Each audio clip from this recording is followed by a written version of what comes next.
Hello and a warm welcome to the CNBC Africa special broadcast. I'm Bronwyn Nielsen. Now, 2 weeks ago, the world's top political, business and media leaders gathered for this year's World Economic Forum annual meeting. Now that the talks and negotiations are over, what are some of the strategies that will aid in getting the global economy back on track? And where does Africa fit into the fold? Joining me in studio today to give us their views, Laurie Dippenaar, Chairman of First Rand Group, Miller Matola, CEO Brand SA, Jabu Mabuza, the Chairman of Telkom, and of course the Chairperson of Business Unity South Africa. And joining us from our bureau in Nairobi is Juliana Rotek. She's Executive Director at Ushahidi. Thank you all for joining me. And perhaps, Laurie, just turning to you, post World Economic Forum, do you think South Africa made a good impression on the global stage? Yes, I think the one session that I attended was, which I think in fact was facilitated by yourself, was they took a line that was far more focused on South Africa and its role in Africa. I mean, I must say, and that came over very well. But on the whole, a positive experience. A good job. Jabu, let's throw it to you. We had some 59 South African delegates attending the conference. Were you happy with the overall impression? And let's take Laurie's point here, not just South Africa, but Africa as a growth opportunity. Yeah, I was really very encouraged, quite apart from the theme. As Julian Roberts, the chief executive of Old Mutual, said in one of the evenings that Miller hosted, that this theme about resilient dynamism could have been about South Africa and Africa in particular. And given the many issues that the world has been facing, I think it's been good to hear Africa being the growth story that everybody was talking about. And whilst we as Africa, and in South Africa in particular, understand that our trading partners are still very much by and large in Europe, it was also good to see that there is less decline or less bad news about Europe. So yeah, it was great in my view. Miller, do you think that Africa now has firmly positioned itself on the global stage? I believe it has. I mean, you know, from what Jabu has said, not only do you find most of the fastest growing economies on the continent, but it's recognized that, you know, the continent is the last growth frontier. And South Africa is an integral part of that continent, I believe, is also reaping the benefits, but also playing a very critical role in terms of development on the continent and development internally as well. And Juliana, let's get an East African perspective from Ushahidi. Perhaps just to contextualize for our audience, tell us a little bit about Ushahidi and then your thoughts about the World Economic Forum and East Africa's penetration. Sure. So Ushahidi is an organization that makes software, open source software for crowdsourcing information and interactive mapping. It also catalyzes other initiatives within Africa, like the Innovation Hub in Nairobi, which is called iHub, and also other networks around the world of crisis mappers who gather information about crises like Haiti, Japan, and even corruption mappers from Kosovo, Panama, and even Zimbabwe. So have we moved beyond that adage that we're a continent of doom and gloom? Were you happy with a brighter picture being portrayed by the Africa story? One of the really great moments during one of the sessions, the one on de-risking Africa, when President Paul Kagame made the comment that Africans, particularly successful African businesses and social entrepreneurs, have to speak up. We have to claim the story of Africa, because if we don't do that, the narrative of Africa will continue to be dominated by the opinions and the view of those outside of Africa. So that was a seminal moment. Laurie, this is your 8th World Economic Forum in Davos. Has the agenda changed fundamentally? If I look at the Davos itself, dramatically. So about 8 years ago, the debate around Africa and the sessions would have been around aid and poverty, and the sessions would have been half full. Now, 8 years later, the debate is about investment and growth, and there's standing room only. a very clear indication that the whole debate around Africa has shifted significantly to the positive side. Just looking at the global agenda, because obviously there were the sessions covering all territories around the world. The United States and the feeling, I've spoken to a couple of people who attended the World Economic Forum in 2011, saying that effectively there it was doom and gloom. Are we going to see the end of the Eurozone, a breakup? A fiscal cliff was even being debated at that stage. But it looks as though the lay of the land when it comes to the developed environment is somewhat more stable. And Miller, you must have had opportunity to attend a number of sessions on the US and Europe. What was the overall feeling? Well, the overall feeling from my perspective was that there was a mood of optimism, cautious a bit in some quarters, but I think there was a sense of optimism with the change. For instance, the US, the issue of the fiscal cliff, I think at that point was coming to some resolution. Developments in the Eurozone as well, obviously the debt crisis there were developments which augured well. And for us, South Africa, obviously the Eurozone being one of our biggest trading partners, it was a good story. But I think the mood was one of optimism, I would say. And I think with South Africa being there, we were intent on telling a story, a new story for an example, our new development plan, growth story around the new infrastructure build program that we are launching. And I think there was a huge interest on Africa and in South Africa in particular. We've spoken briefly about the US and Europe, but what about China? Was there enough focus on the soft landing that is unfolding in China at the moment than that a number of players across the board are getting ever so excited about, Jabu? Yeah, I think we were starting to hear that actually it became much soft landing than the thought that people have had just before the end of last year. So China seemed to have come up well. But also talking about China, there was, stitching it back to the African story, there was a bit of might take a bit of concern from some of the Western investors. So it looks like the Chinese are getting all the opportunities in Africa, which it's a high-class problem to have, that the investing communities are fighting for investment in Africa. And I think the point that the sister makes from Nairobi, that it was important that the African story is told by Africans, and the issues are being dimensioned by Africans, which is very different. Juliana, coming back to you in Nairobi, I had the opportunity to host a number of different sessions. One of them was focusing on the situation in North Africa, and at that time, outgoing US Secretary of State Hillary Clinton was saying that we cannot allow North Africa to become a safe haven for terrorists. We also had David Cameron coming down very hard on terrorism and saying that the G8 would put their might behind it. Did you see any further fallout from the Mali situation, obviously ongoing while we were there in Davos? I'm afraid I actually had to leave to get back to Kenya for Ushahidi work. The session that I did attend was about the social technology context.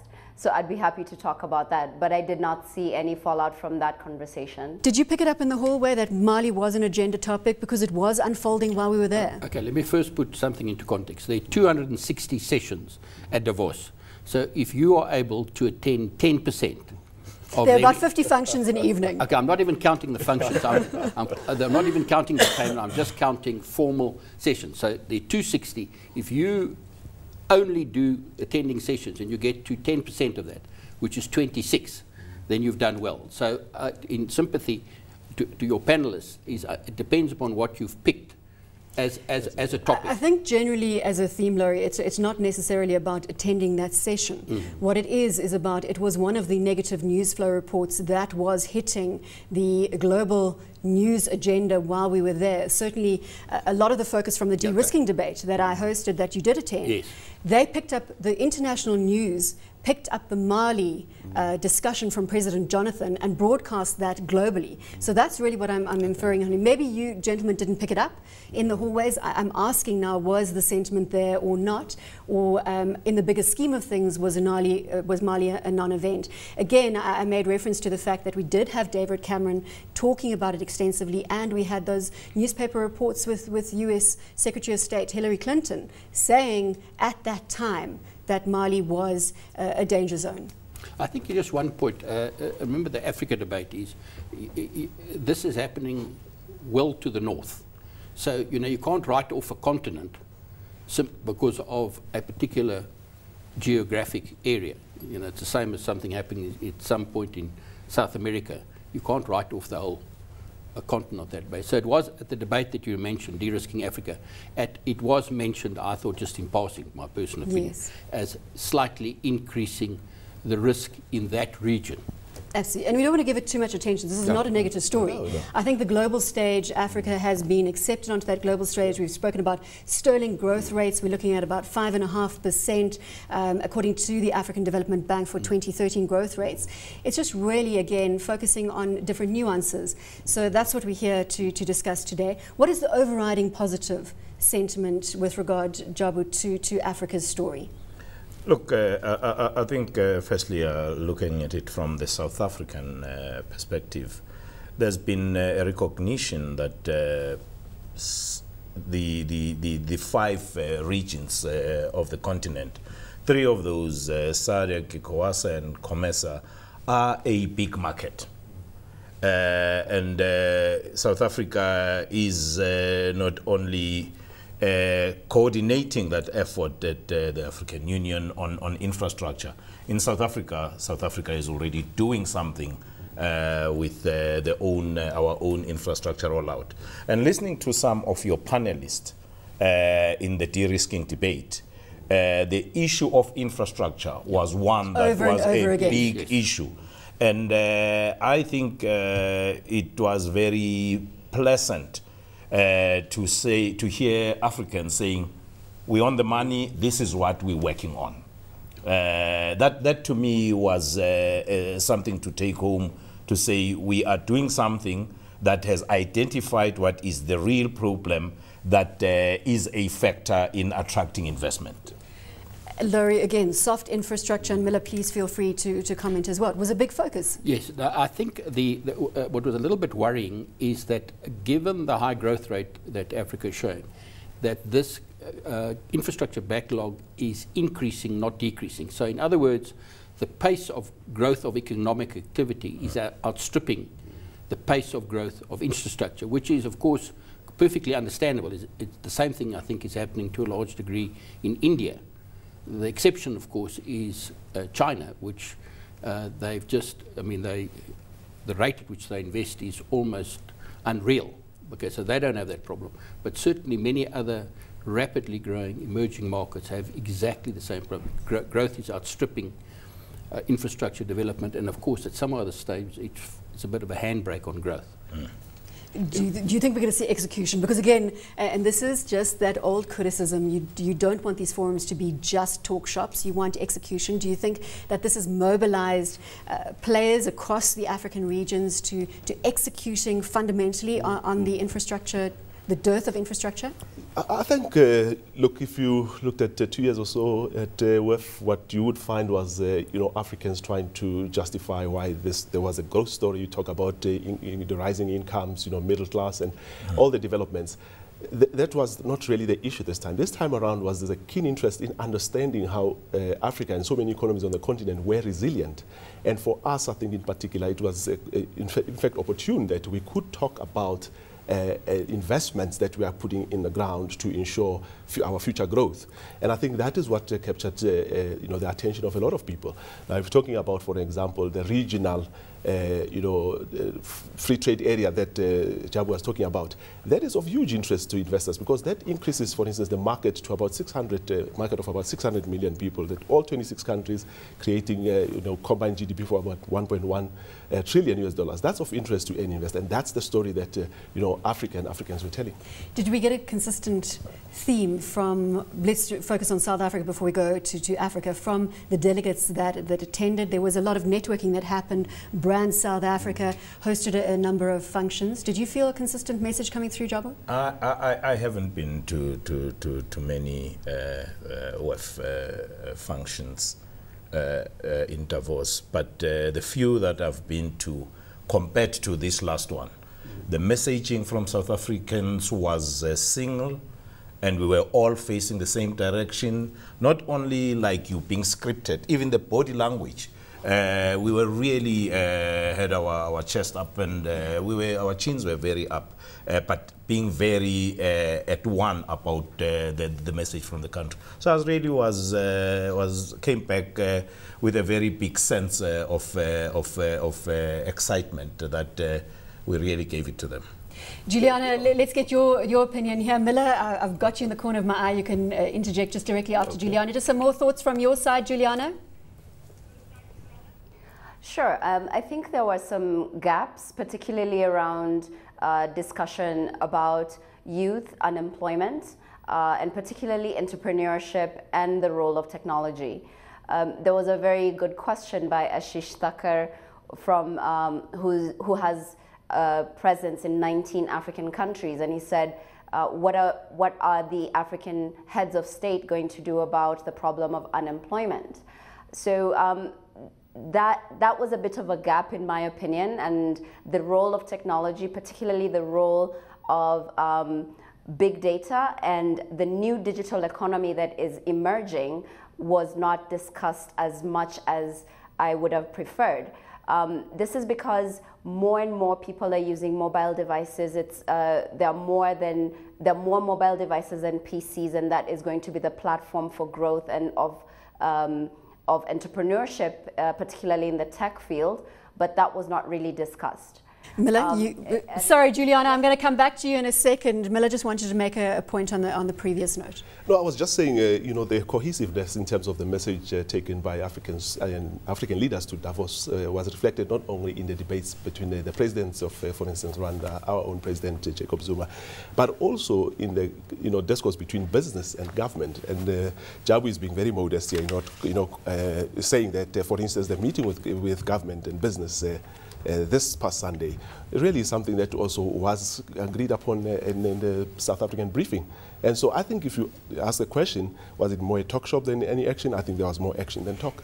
Laurie, overriding global themes, as you point out, there are numerous seminars. It's very difficult to get a broad-based picture of all the activity that's going around. But center stage, would you say health, education, youth unemployment, big themes? Right, so I identified 4 big themes. I call it the common language of divorce. So this is a problem faced by almost all countries. 1, they use the words inclusive growth. Sounds familiar? 2, they talk about inequality. 3, youth unemployment, and 4, zero tolerance to corruption. Then they've got 3 other topics where and sorry, those are all common to us too. We hear them over. So the youth unemployment, what was the next one? Inclusive growth, inequality, youth unemployment, and zero tolerance of corruption. I'm not saying zero tolerance. Okay. But then I think what I heard in a lot of conversations, which we place, in my view, less emphasis on, and other countries place more emphasis, and that is innovation. All right, 2, global competitiveness of the country. Over and over you heard countries saying how they're gearing up and trying to become 1, more innovative, and 2, more globally competitive. And then the other one that you heard a lot, which we I think place less emphasis on, is labour reform. You will recall that you also were in a session where we spoke about labour reform, and the panel that you were dealing with there, if my impression was correct, felt that rigidity in our labour structure is not a problem in South Africa. That was my overriding impression. It's not what I was hearing from the rest of the world. Absolutely, and perhaps just to set a little context around that, according to the World Economic Forum Competitiveness Report 2012-2013, and Laurie, this is the point that you're referring to, is that from a labour rigidity perspective, South Africa ranks at 143 out of 144. We rank at 52 out of those 144 economies surveyed, which is not bad in the overall rankings, but we fall low on that labour rigidity, and that's the flexibility with which we have to hire and fire workers. And you're right, the panelists came back hard at me saying that there's nothing wrong with our labour environment. So let me throw it to you, Miller. I mean, it was a debate topic.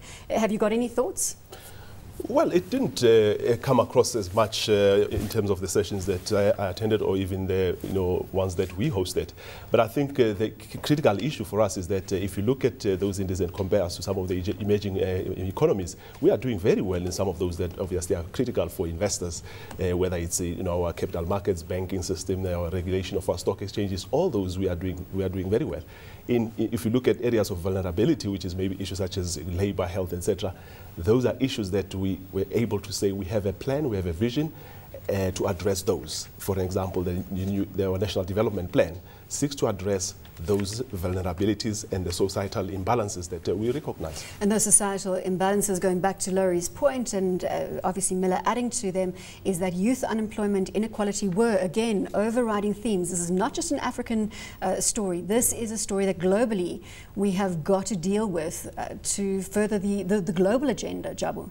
Yeah, I feel we need to advance and lift that item of unemployment higher on the agenda.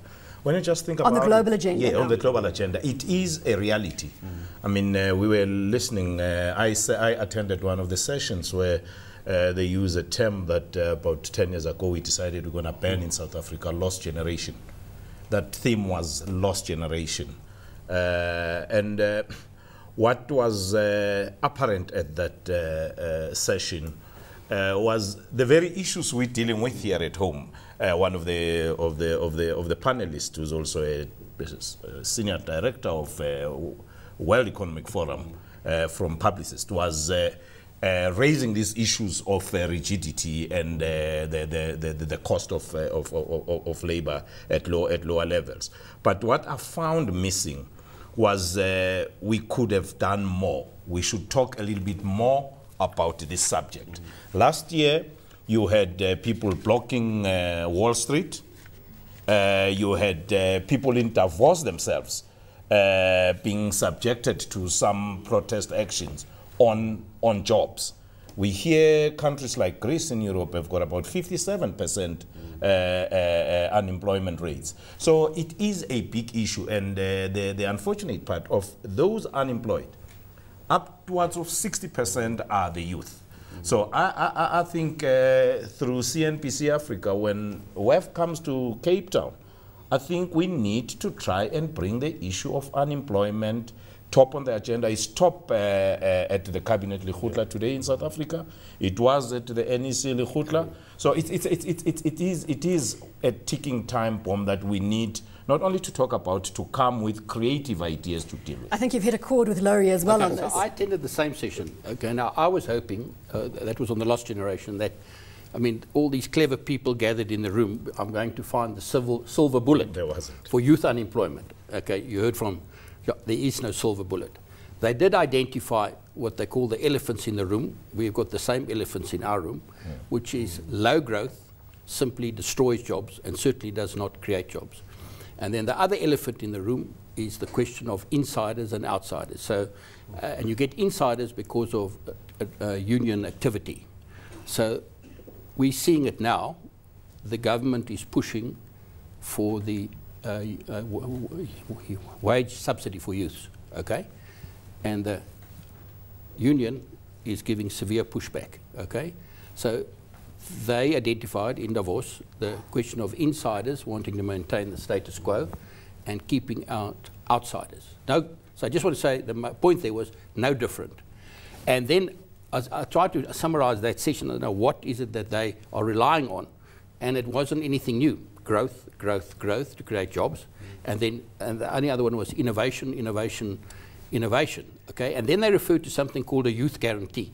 Now I've started to do a bit of youth guarantee. Okay, all I've ascertained this so far about this, and sorry if I have to refer to my notes because it's a new concept. It says they're looking at a guarantee in Europe that ensures every young person is offered a job, further education, or work-focused training at the latest 4 months after leaving school or becoming unemployed. Okay, now so I've given the definition. Is it a reality? We've got to ask the question. And who pays for this? Okay, but other than that, the main thing is, I just want to stress how difficult this youth unemployment issue is for the entire world. not an easy thing to solve. Juliana, let's go back to that East African voice while we're on the youth unemployment theme. And from your perspective, perhaps it should have been higher up the agenda generally?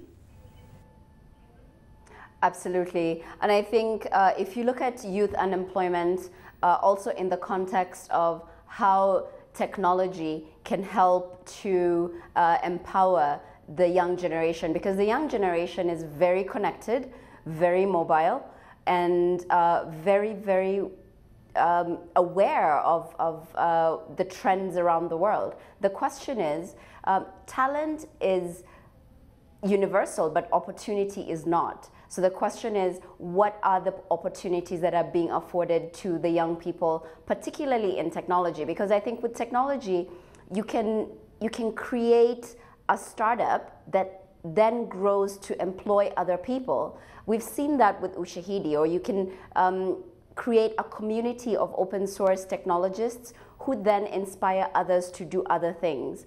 There are really interesting companies coming out of East Africa, like PaySapal and Africa's Talking, all these different platform companies that are really showing the way forward. The question is, are governments doing enough to support their efforts wherever they are? Perhaps we need new leaders to drive that digital revolution that's currently underway, and as you highlighted, perhaps itself didn't get enough attention at the World Economic Forum. We're taking a short commercial break. More views on WEF Davos 2013 when we return.